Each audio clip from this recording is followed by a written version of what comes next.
All right, Shalom, Kohaloyim, Yahweh, Bahashem, Yahweh Shah, Wahara Kakwadash, Kohaloyim, Yahweh, Bahashem, Yahweh Shah, Wahara Kakwadash, Kohaloyim, Yahweh, Bahashem, Yahweh Shah, Wahara Kakwadash. It's the name of the Father and the Son, through the Holy Spirit. All right, I want to give double honors to my apostles and elders of Great Millstone and bishops of Great Millstone. Shalom. I want to say shalom to all you brothers out here that's pushing the words of truth and sincerity, pushing these prophecies concerning the Bible and end times that we in. Shalom to all the elect, Akim and Akwaf out here scattered around. Shalom. I brought this out as videos edifying. And as you can see, the title, Corruption, Cashapp, Cbdc, Crypto, Cashless, and Cashapp Stigma. You know, in these end times, we have the best reference of all, which is the Bible. And the Bible gives us very descriptive depictions of what's to come in these days. So we're not supposed to be mindless as the rest of the people may be, or, you know, kind of like what's going on. Nothing could pretty much catch us off guard as long as we're being very in tune to the scriptures in these end times. So I wanted to start off actually with this quote, just putting up this quote. This is a reference to this, what's called the WEF, World Economic Forum. This woman is a member of that. And her quote was, "Welcome to 2030. I own nothing. I have no privacy, and life has never been better." All right, so that's the idea that they're pushing. Another saying is, "You'll own nothing and be happy." So we're just going to kind of, that's like our reference points for the whole video today. You know, it's pretty much the idea that Esau has for the future, which is to take away your privacy. You won't own anything anymore, and your life will be better as a result of that. But first, let's start with the scripture, because everything revolves around end time prophecy. We can't stress that enough, brothers. You know, Akim, Akwaf, we can't stress it enough. Your mind should be geared towards prophecy. That is the spirit of Yahweh Shah. And so, you know, GMS probably does it the best out of every group. And we're going to continue that. That's the spirit of Yahweh Shah upon our elders to really push and promote the year and the time of when the Lord returns and everything that's supposed to happen before that takes place. Revelation 13:11 says, "I beheld another beast coming up out of the earth, and he had two horns like a lamb, and he spake as a dragon." So as we could tell, this beast is not an actual person. It's a symbology of a system of a people, and that system is America. And it says that it has two horns like a lamb. The two horns like a lamb symbolize the Republican and Democratic parties, right? And this goes back even further, bridging Rome and America again. Rome had its own form of the two horns, like Republican, Democrat. They had patricians and plebeians. All right, but the horn symbolizes power. All right, and speaking as a dragon symbolizes the fierceness in which, you know, America dictates its orders throughout the world, which, as you can see, certain countries, the BRICS nations in particular, are rising up against that. So now's the time where that scriptures go into another chapter where it talks about they shall hate the whore, right? These nations. Verse 12 says, "And he exercises all the power of the first beast before him, and causes the earth and them which dwell therein to worship the first beast whose deadly wound was healed." Why was the wound healed? Because Rome fell. The Roman Empire is that first beast. The power of the first beast is the Roman Empire, but it fell. All right, it fell. It was divided to the Western and Eastern Rome. And then the Eastern Roman Empire, the Western turned into Byzantine Empire, and the Eastern Roman Empire turned into today what's mainly NATO and EU. Okay, those vassal states that came out of NATO. It was 10 horns in particular, right? It's talked about in the book of Daniels. And so the power of the first beast is which is being exercised right now. So we're starting to see America really push this vibration of what was at one point the Roman Empire, right? And verse 13, "And he does great wonders, so that he maketh fire come down from heaven and on earth in the sight of men." We know Hiroshima and Nagasaki. We have the details of that. There's images of that. There's historical accounts of that. So fire, he made fire come down from heaven in the sense of his atomic and bombs that he had and dropped over Japan back in the 40s, World War II era. Verse 14, "And he deceiveth them that dwell on the earth by means of those miracles which he had power to do in the sight of the beast." saying to them that dwell on the earth that they should make an image to the beast which had the wound by a sword and did live. So these are, it says, means of those miracles which he had power to do. The miracles is that technology. All of that technology pretty much led to, right, the pinnacle of his technologies, his satellites, his spaceships, but mainly his thermonuclear technology, which is going to be used in these end times to destroy him. All right. And it talks about the image. Where am I? It says, saying to them that dwell on the earth that they should make an image to the beast. The image is that Roman Empire. And the way what represents the Roman Empire's image is the laws that come out of America. First of all, we all know these laws is all written in Latin and conducted in Latin for a reason. That Latin Roman Roman language was in Latin. Okay, habeas corpus, so forth and so on. Well, you ask why we speak English and everything's in Latin in the court system, because it exercises that image. They should make an image to the beast. The legislation, all right, the architecture, a lot of it revolves around Roman Empire. All right, when you go into First Maccabees, the 8th chapter, 13, it says also that when they would help to a kingdom, whom they would help to a kingdom, those reign, in whom they displace finally, that they were greatly exalted. Yet for all this, none of them wore a crown or was clothed in purple to be magnified thereby. Still with the Roman Empire, here's a point. Moreover, they had made for themselves a Senate house. This is dealing with Rome. But if I said the word Senate today, everybody knows what that means, because that same image that Rome represented is back here in America. There's a Senate house here in America. There's a Congress here in America. There's a two horns here in America. It says, wherein 320 men sat in council daily, consulting always for the people, to the end they might be well ordered. They're doing the same thing today. And that they committed their government to one man every year. Presidentials. Back then it was Caesar's. Presidential elections every 4 years here. That's the image of Rome, who ruled over all their country, and that all were obedient to that one, and that there was neither envy or no emulation among them. And that's how Roman Empire began. It didn't end like that, of course, right? So that's the image, as it says in verse 14, that they should make an image to the beast, which had the wound by the sword and did live. So the whole idea is that this beast still exists. This beast still lives on through America. Reincarnated Roman Empire today as America. All right, verse 15, and he had power to give life unto the image of the beast, that the image of the beast should both speak and cause that as many as would not worship the image of the beast should be killed. So the idea is that if you do not serve, it's going to come down to a time where the laws and the legislation that is the image of the beast are going to require you to be a certain way. Hey, Shalom, Ella. And the laws that the system is going to bring out, which is part of the image of the beast, is going to be applied so that you will not have any choice but to serve or die.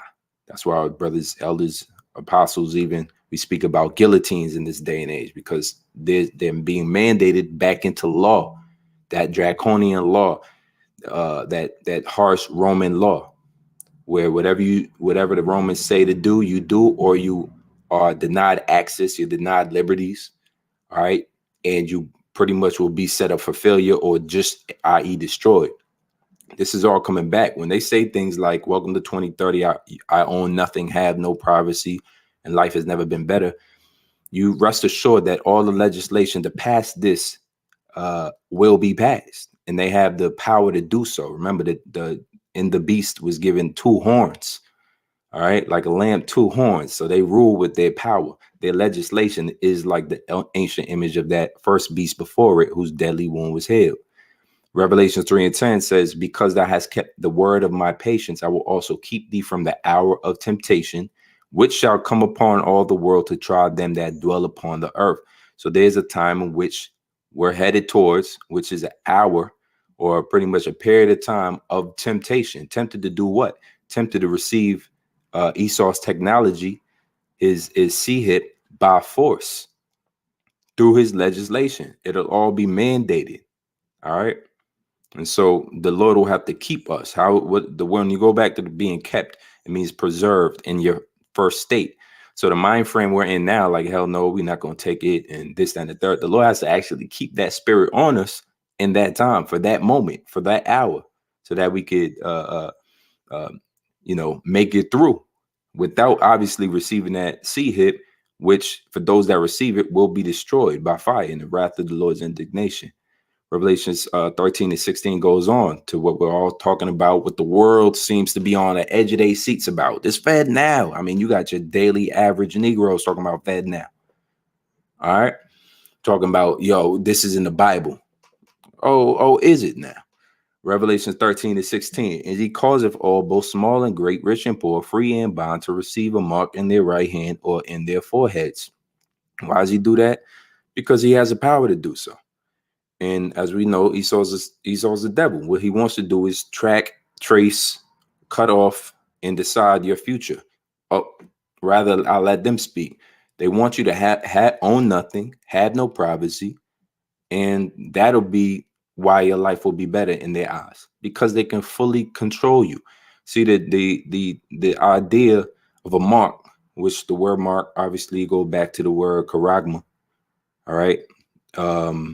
Charagma, scratch, etching, stamp, imprinted mark, all right, or brand, thing carved, sculptured, okay, from the root word carex, which means idea of scratching, stake, to sharpen to a point. When you look at a carex, it's a stake, right? That you could stick straight into the ground and create a fence or what have you. Ramparts, palisades. These are things that the military use. It's a military mound for circumvallation in a siege. All right. So that you wouldn't escape or whatnot. They would make a rampart, and they would use it stakes for this reason. So that was the word that was used to describe what would today be a mark that goes into your skin, which is by way of that palisade. The syringe used is in the form of a palisade to imprint or to scrape or to cut into through your skin and drop off this device that tracks you and traces you. We all know it because they've been using it on cattle, livestock, animals, sea creatures for years now. All right. And when you do your studies on that word carex, right, it'll tell you that it goes back to an idea, a Roman idea, originating from a Roman idea that slaves were marked and branded. Your slaves were branded. No way around that. In ancient Rome, that policy began, and probably previous to that, we're sure, but Rome really had a stake in it, because not only were the slaves branded, but the soldiers began to brand themselves. So whatever union or whatever group, as a soldier, you were branded with that mark that proved what ranks or what order you belong to, what group you belong to, what legion you belong to, right? Which general you got your orders from. Those were carved also into your skin. So now you went from just slaves to regular people with markings and brandings, right? Household people working for other people with marks and brandings. Fast forward to this image of the beast that we're all supposed to be worshiping in this day. That brand, that mark is all leading up to a mark. All right. And I know I'm supposed to be hiding certain words. Salaki, just ain't coming out like that today. But we know what I'm talking about. All right. So let's see if I can get back into Romans, because I got out of there. All right. So Revelations 13-16, and he calls it for both small and great, rich and poor, free and bond, to receive a mark in their right hand or in their forehead. You got the understanding of the technology. It's already out. Elon Musk, right? I'm gonna show you something real quick. Elon Musk has his technology, right? That's supposed to go into your foreheads and cause a human interface, for technology, so forth. It's like it just to allow you to think certain things, and you can look them up without using a computer or typing, brain interface system. We heard about that before. But here's an article that says,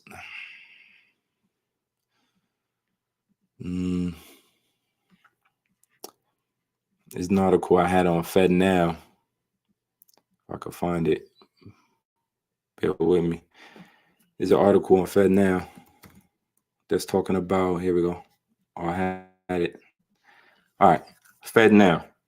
Government to launch new payment app Fed Now this summer, but look how they said move over Venmo and Cashapp.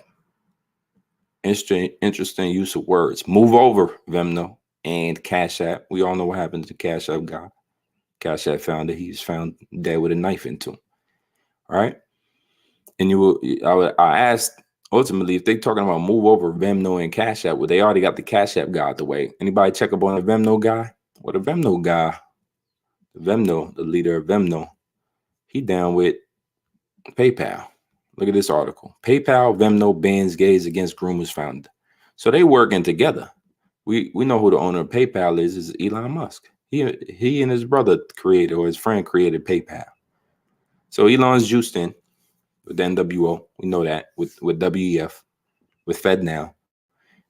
Venmo has been working together with PayPal, doing whatever PayPal do. Once again, Venmo and PayPal makes the same moves for violating user agreements. All right, so you're not gonna get no trouble out of Venmo, and the Cash App guys out the way. Federal Reserve is launching the new safer service for you this summer to instantly transfer money around the clock. Remember, when they shall say peace and safety, then sudden destruction comes. FedNow will be aimed at better helping financial institutions serve customers' needs for a better instant payment service. Remember, the idea is that you will own nothing and be happy. So they got to make you happy. They got to keep that promise to you. How? Because you'll be safer now. And it's very easy, customer related service payments. You don't got nothing to worry about. FedNow will launch a durable set of core clearing and settlement function features. It officially will be launched in July, right? Which is right after June, where, you know, the famous saying by Bishop Nate is June, ain't no microchip. Let's continue though. All right, so that's Venmo. They juiced in. And you got the FedNow coming out. You'll own it and be happy. And dealing with the market says, and he calls it that because it's now going to be implemented and mandated, aka is forced upon you. That's the hour of temptation that the Lord has to keep us from. Both small and great, rich and poor, free and bond. So now, just like in the Roman Empire, you had not just slaves branding themselves, but you had regular civilians or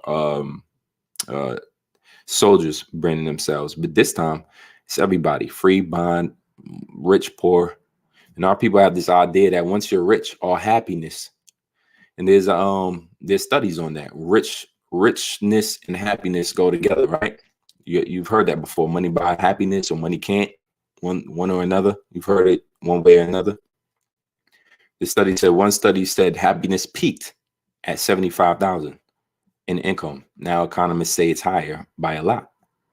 So they do studies on thousands of people to find out who's the most happiest based upon income levels. And what they find out is that it peaks. Basically, above a certain point, you're not going to be that much happier. As a matter of fact, it starts to go down. That's what it means, peak. It doesn't even stay plateau. The more over a certain point of money, you start to become unhappy. Why? Because the scripture talks about a man with a lot of winnings, he gets not a lot of sleep because his mind is constantly and continually on his money. Think about that. $1 billion. You're going to lose sleep. You can't sleep. You wondering who's stealing your money when you're sleeping. All right. Now, new research from a Nobel Prize winning economist and fellow researchers provides a fresh answer. Money does not appear to boost happiness, at least for most people, up to earnings of 500K. So they got this whole idea, make money, but then you had the idea of more money, more problems. So that's actually true and backed up by research. Here's a different article that says the researchers say if you make this much per year, you'll be happy. Anything more actually lowers your happiness. That's the whole idea here, that they done pitched to us for all these years, make money. But the general consensus amongst economists and amongst researchers is that after a certain point in time, you're not happy no more. You're going to lower your happiness by making more money. And we understand that, first of all, over a certain amount, who's right there taking your money? Uncle Sam. So is it really worth trying to get rich here in this society, in this world, especially not even dealing with the fact that it's a temporary society? We know it's coming to an end. And in order to inherit that money and have that money, you got to take a C-hip. What the C-hip eventually is going to do is take away all your property rights anyway. You won't own anything. That's the idea. They don't want you to own nothing. All right. Real quick with the article, it's a twist. If you make more than this amount, it won't make a difference in your life satisfaction. In fact, you could decrease your happiness. The study conducted by researchers at Purdue University on more than 1.7 million people as a part of a Gallup World Poll, that's one of the more notable polling systems they use, found that in every region of the world, people with higher incomes are indeed happier. And that's, obviously, we can back that up with this scripture right here. This is Proverbs 30:8. Remove far from me vanity and lies. Give me neither poverty nor riches. Feed me with food convenient for me. This is what King Solomon, the richest man, also Yahushua, we know. This is the greatest form of wisdom you can ever find. Wisdom directly from Yahushua. And he said, give me neither poverty nor riches. Feed me with bread that is my portion, meaning he wanted to be content. You have what is necessary. Above that, as you can see, now that they're figuring out by this poll, it doesn't increase your happiness just by having more. The scripture tell you, man is not measured by that which he has, his abundance of things that he has.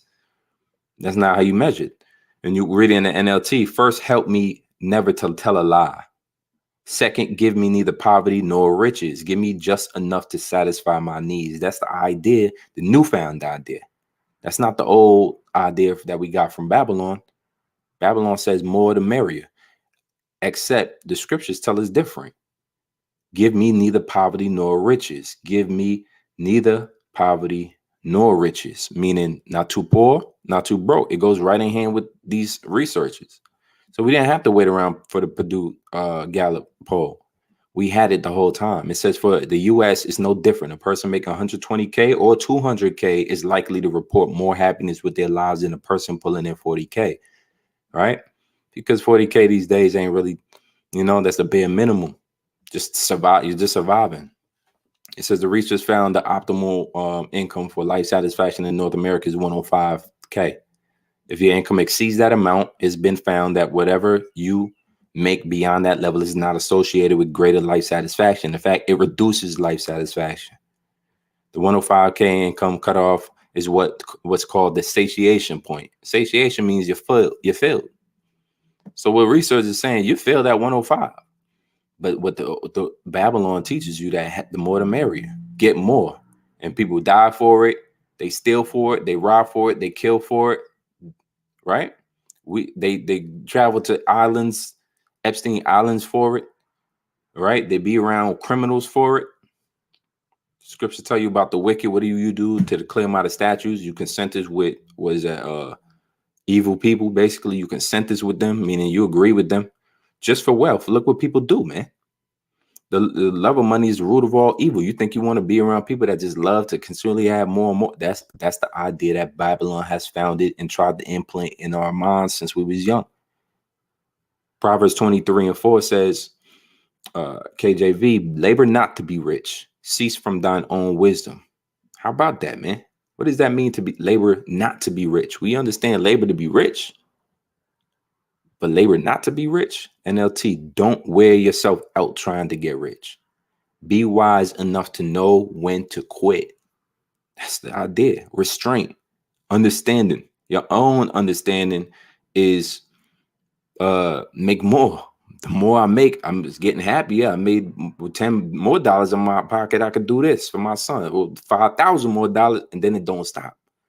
You don't know. Your own wisdom tells you keep going, but you have to desist from that. All right. In the English Standard, it said, do not toil to acquire wealth. Be discerning enough to desist. Be wise enough to know when to quit.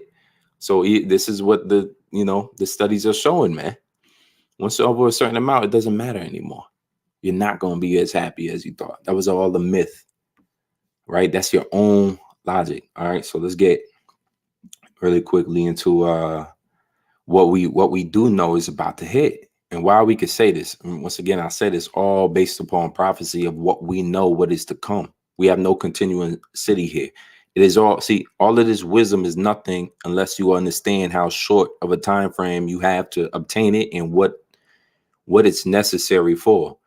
Right? A lot of people go ahead and they pick up the Bible and they start to study, and then they get these little quips, and then in a circle of room full of 20 people who are also rich or whoever they're trying to impress, they can say their little Bible quotes and everything like that, and life goes on and they become more popular. The Bible becomes a tool for a popularity contest. However, it talks about a vicious form of destruction, like as the days of Noah, similar to those times, and even worse. Isaiah 24:6 says, therefore hath the curse devoured the earth, and they that dwell therein are desolate. Desolate means asham in the Hebrew. All right. It means punished or perish, offend, guilty, to suffer punishment, to be desolate. All right. Which is all goes into being destroyed. So the curse that's devouring the earth is going to destroy it and the people in it. They shall be fuel for the fire. Verse 6, reading on, therefore the inhabitants of the earth are burned and few men left. So the judgment from on high is about to take place. And then what they want to do is tell you how happy you will be, but you'll very much so be unhappy if you take that charagma, which is all leading up to a charagma. Now, when you look at the U.S. debt clock, brothers have done a video on this not too long ago. I remember Amon Gabar, you did a video on this dealing with the U.S. debt clock. Everything's moving right now. We're at 31 trillion still. Meanwhile, BRICS is happening. Try to add that up. What BRICS is going to do to the national debt. But other than that, what you notice here, something's not moving. The dollar to oil ratio is not moving. It's got an asterisk in there. The dollar to silver ratio is not moving anymore. It's got a zero next to it. We know that silver is in $0 per ounce. Gold says $0 per ounce. It's got an asterisk. It's not moving. Everything else they calculate except for silver, gold, and oil. What's going on? The people want to know, because there's a great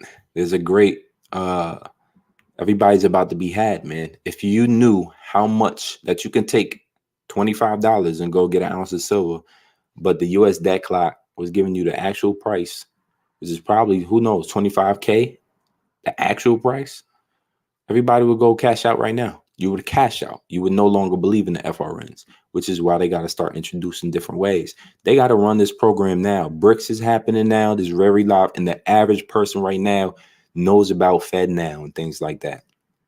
The average person. How do they get out in front? They can't. They just have to mandate it. But the scriptures talk about indignation. Isaiah 34:2. For the indignation of the Lord is upon all nations, and his fury upon all their armies. The Lord is about to cut off armies and nations alike. Do with World War III. One thing is not going to stop.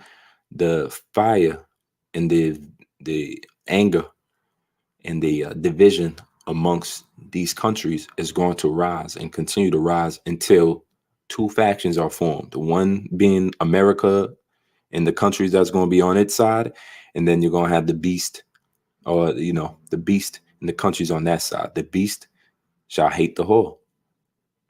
There will be warfare. It says he hath utterly destroyed them. He hath delivered them to the slaughter. So the Lord is about to do one thing, main thing in particular, which have vengeance upon our enemies. He's setting it up for destruction. And here's Esau. Here's a great depiction of what Esau's idea is. He's just like looking at you, smiling while you're watching the house burn. This is America here in the background. It's burning. This is the cash. This is your futures. This is your, what your college education is going to sum up to. This is the idea. The scripture says if they were wise, they would consider their latter end. What's to smile about, right? But see, Esau is such a cunning hunter that he'll take his own down. The scriptures tell you that he that doesn't even love himself, to whom will it be good? They're not even good to their own, man. I mean, I know it's just a picture of a girl smiling at a camera while the house is burning on fire, but think about the symbolic, use your spiritual lenses here. That's Esau right there. That's Esau while trying to convince you that nothing's wrong, everything is okay, while the whole place is about to burn down, man. We notice the price of Bitcoin start going up again. This is another fiat, imaginary thing that doesn't really exist. It's not backed by anything real. It's just a concept of a something that's worth something. Starting way back in 2015, even before that, I believe it was like cents on the dollar. Fragments of a cent. It started out. Then they started gaining traction. You see, in 2017, it was 15K from cents on the dollar. And you had it from 2017 all the way to 2020. It reached that 17K and surpassed it all the way to 60K. What can you say about something that is that 10 years, 20 years ago was invented? Then it was invented. It just, they manifested it. It's all on a computer screen. And then 10 years later, it's worth 60K. What can you say about life anymore? Is anything? The scripture says an unjust weight is an abomination to the Lord. How can something fluctuate? One day it's $500. 10 years later, it's 50, 60K. Look at the price of homes, man. And when your grandparents were alive, homes was around $30,000. That same house today is easily $250 to $500K. $100K house today easily is $1 million or $1.5 million from 50 years ago. What's going on? This is a devaluation of currency, has a lot to do with that. The national debt has a lot to do with that. The fact that money is just printed has a lot to do with that. Where's this money coming from? It's being spent. China, the BRICS, the whole idea between BRICS is that China, Russia, India, Brazil, and South Africa all have figured out and decided that it takes 15 cents to make $100 bill. It costs the United States 15 cents to make a $100 bill. But they, in order to get that dollar bill, have to actually give $100 worth of goods to the US to get that $100 bill. It doesn't add up to them. So the BRICS have decided, it's a wrap. We're not going to rely on this fiat currency that y'all manipulating the whole world with. 15 cents for you to make it, but we have to give you $100 worth of goods. Anybody should be able to see through that veil, and the veil is being taken off. So let's see if I got anything, because I don't want to be rambling on and on. Ultimately, Akim, what we're going to have to deal with and go through for the fact that, the Lord's going to keep us from that hour, is there going to be conspiracies to take us down. The scripture said that there shall be great insurrection upon them that fear the Lord, right? Family members that's communicating from us. This is going to be the norm, man. People hating on us. The Lord said, if they hate you, just know that they have hated me first. Happy are you, happy shall you be when men shall persecute you for my name's sake. These type of things will come because we're steadfast. We're standing on a principle. We're standing on a doctrine. We're standing on the idea of deliverance and salvation, things that the average mind, the natural man can't understand. All right. The carnal mind can't fashion, he wasn't gifted with faith. And so it doesn't profit them. So we understand there's going to be things as far as even imprisonments, man. In the NLT, Psalms 79:11, listen to the moaning of the prisoners. Demonstrate your great power by saving those condemned to die. Who will that be? In these end times, it'll be the elect, those that refuse to receive that CHIP, those that refuse to be a part of this system that needs to implement, to CHIP you in order for you to be a part of it. You cannot obtain this happiness unless you receive that mark. And that mark is going to drag you into Third World War, because there will be no salvation for you. the salvation is going to come on high. So I brought this out. This video is edifying. I'm going to leave it there. Until next time, Shalom, Abba, DTA. Shalom.